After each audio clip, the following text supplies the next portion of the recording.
என்ன பத்தி தெரிஞ்சவங்களுக்கு இந்த டயலாக் என்னோட எவ்வளவு ரிலேட் ஆகும்னு உங்களுக்கு தெரியும். ஏய் நானும் மதுரக்காரன் தான்டா. ஆமா, நானும் மதுரைக்காரன் தான். ஆஹ் அதை தாண்டி நான் இது இந்த மதுரைன்ற அடையாளம் நான் ரொம்ப நாள் துரத்திக்கிட்டே என் கூடவே இருக்கிறது தான்.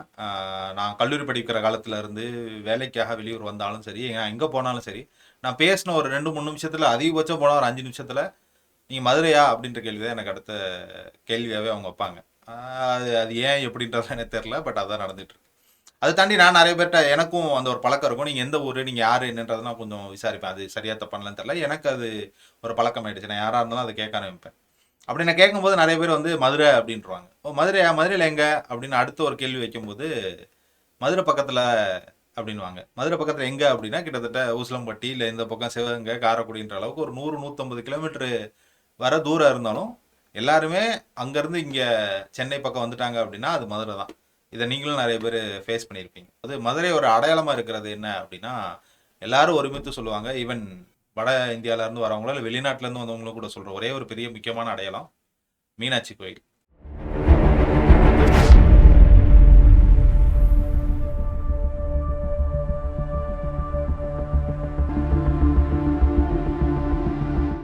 மீனாட்சியை பற்றி தான் நம்ம கொஞ்சம் பேச போகிறோம்.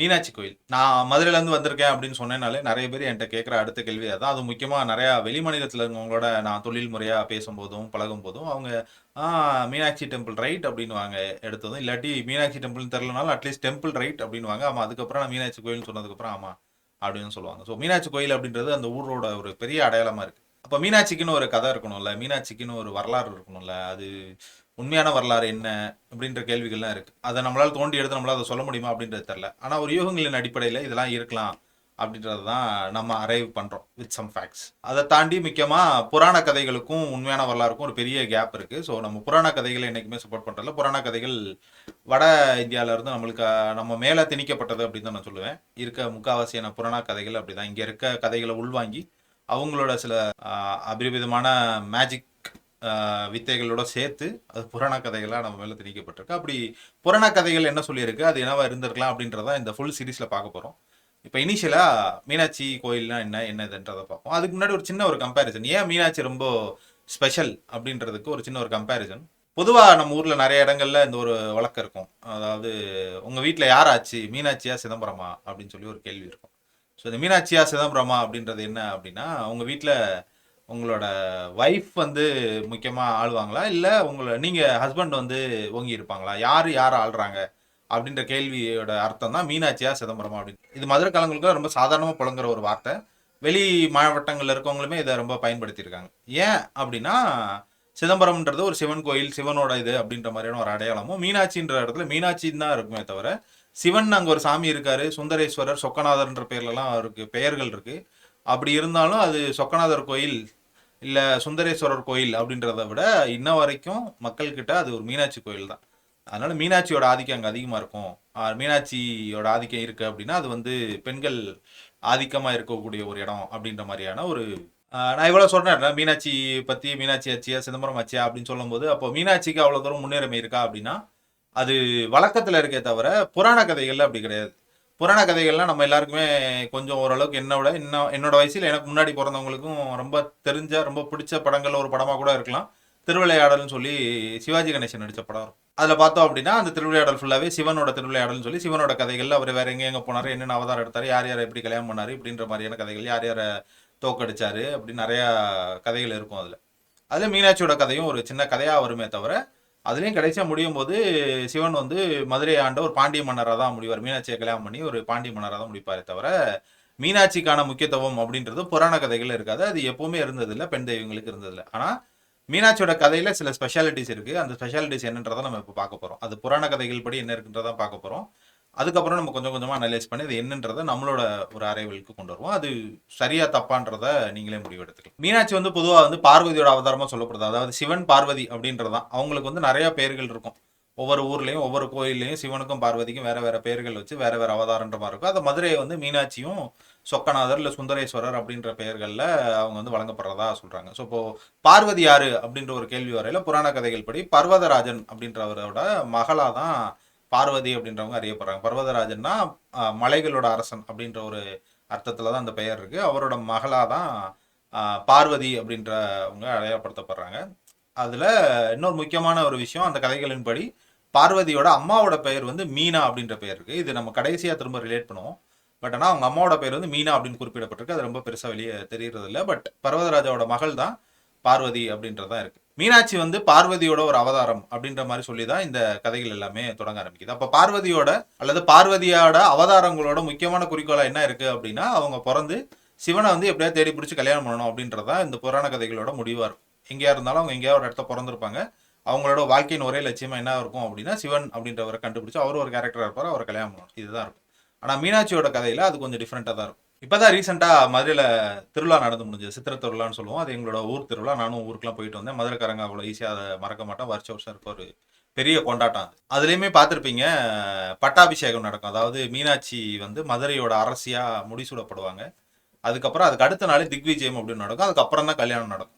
ஸோ அரசியா தான் மீனாட்சிக்கு கல்யாணமே நடக்கும். ஸோ இது ரொம்ப முக்கியமான விஷயம் என்ன அப்படின்னா, இந்த திக்விஜயம் அப்படின்ற ஒரு விஷயம். அந்த திக்விஜயன்றது மதுரையில தெற்குல சுத்தி வர மாதிரியான இப்போதைக்கு இருக்க நடைமுறையில இருக்கு. அது புராண கதைகள் என்னவா இருக்கு அப்படின்னா, இங்கேதான் மீனாட்சியோட ஸ்பெஷல் கதையாகவும் அது இருக்கு. மீனாட்சி வந்து 8 திசையிலே இருக்க தேவர்களோட சண்டை போடுறதுக்காக கிளம்பி போய் அவங்களோட போர் புரிஞ்சாங்க அப்படின்றதான் புராண கதைகள் இருக்குது. அதாவது மதுரையோட அரசியா இருந்து 8 திசைகள்லையும் 8 திசைக்கு ஒரு தேவர்களா புராண கதைகள் படி சொல்லப்படுது. வடக்குல குபேரன், வடகிழக்குல ஈசானன், கிழக்குல இந்திரன், தென்கிழக்குல அக்னி, தெற்குல யமன், தென்மேற்குல நிருத்தன், மேற்குல வருணன், வடமேற்குல வாயு. இந்த மாதிரி 8 திசைகள்ல இருக்கிற அந்த தேவர்களுக்கு பாதுகாவலர்கள் அஷ்டதிக் பாலர்கள் அப்படின்றவங்களும் இருந்திருக்காங்க. இந்த அஷ்டதிக் பாலர்களை எதிர்த்து தான் மீனாட்சி சண்டை போட்டிருக்காங்க. இப்ப திக்விஜயத்துக்கு இதுக்கு என்ன சம்பந்தம் அப்படின்னா, இதுல இருந்து அஷ்டதிக் அப்படின்றது தான். அஷ்டன்றது 8ன்றது உங்களுக்கு தெரியும். திக்குன்றது வந்து அவங்க மொழிப்படி திசைன்றது அர்த்தம்.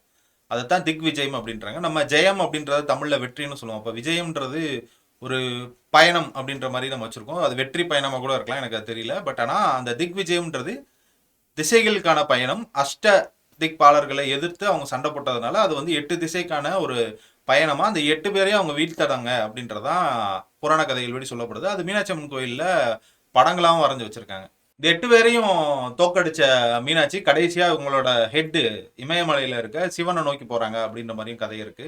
அங்க நோக்கி போகையில அவங்க finally she found Sivan over there and அதனால அவங்க அங்க அவரை திருமணம் செய்யணும் அப்படின்ற ஒரு முடிவுக்கு வராங்க. அவங்க அங்க போய் காதல் வயப்படுறாங்க சிவனை பார்த்ததும்.